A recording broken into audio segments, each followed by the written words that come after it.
Hello everyone and welcome back again.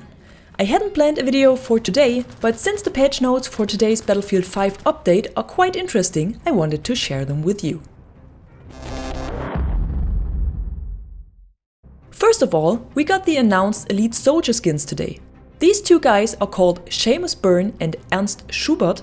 Both come with unique personas, voices and signature melee weapons and can only be obtained with Battlefield currency, not with company coins. They will cost 1500 points, but the first two are discounted at 990. So the real money price for the skins is $15 or $10 with the current discount. Of course, the characters or their melee weapons don't have any gameplay effect except for looking good. Talking about soldier skins, there was also an issue fixed that some of you might have recognized during the last days. One of the first skins that were available for Battlefield currency could look transparent at a certain distance.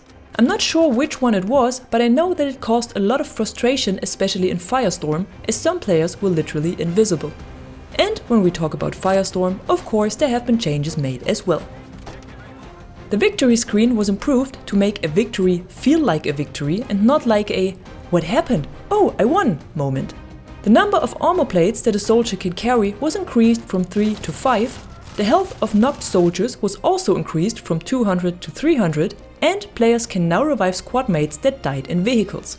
But that's a change that wasn't only made to Firestorm, but to the multiplayer as well. Alongside this, the landing roll has been updated. Players have now full control over the landing roll as it's not tied to the vault anymore. The landing roll for a simple fall needs to be triggered manually now by pressing the crouch button when hitting the ground. If the player hits the ground from a fall high enough, the landing roll still triggers automatically and reduces the fall damage by 40 HP. While you regenerate health, no matter if it is automatically or from a medical pouch, you will see the healing effect again.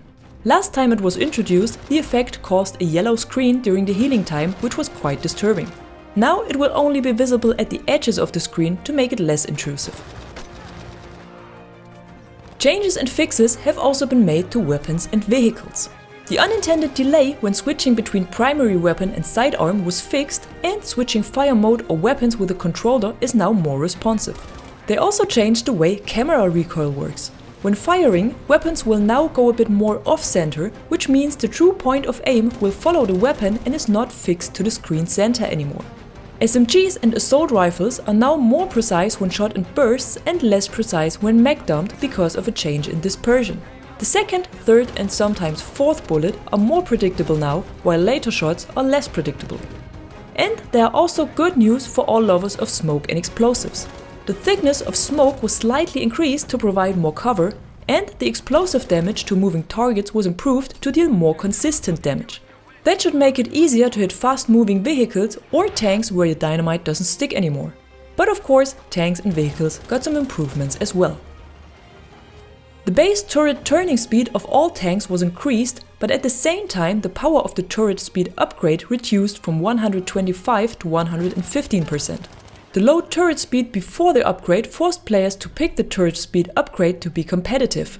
Now, more diverse builds are possible as tank drivers can choose more freely how to upgrade their vehicles. Massive improvements were also made to the Blenheim bomber.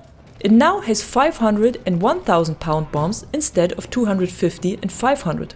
And the extra 40 pound bombs were improved for more precise bombing runs.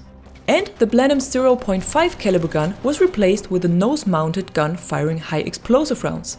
These rounds are more effective against heavy aircraft and deal explosive damage against infantry. So with the right specializations, the Blenheim functions as a heavy ground attack plane now. The Grand Operation Battle of Hanout also got some improvements. Spawn points on both maps were adjusted so players won't spawn too far away from the flag. The chance of fog was increased and more bushes and trenches were added to cover the advancing attackers. Tanks on both sides were slightly reduced and the retreat distances for the defenders were shortened as well. Last but not least, there are the changes to UI and HUD elements. An issue was fixed that caused the soldier stance icon to sometimes overlap itself, which was more funny than annoying actually. The camera shake can now be adjusted with a slider and advanced gameplay options, which allows the player to scale the strength of the shake between 50 and 100%, and Combined Arms has matchmaking functionality now. So if you feel the need to play Combined Arms with randoms, go for it. Thanks to Jakub, we also learned that many Swedish pizzerias sell a pizza with grilled chicken, banana, peanuts and curry sauce that is even better than pineapple pizza. Thanks for the intel. And that's all for today. I'll be back with a new video tomorrow and a stream on Thursday, so don't forget to subscribe to the channel to stay tuned. Until then, thanks for watching, I am the Catwoman and you are awesome.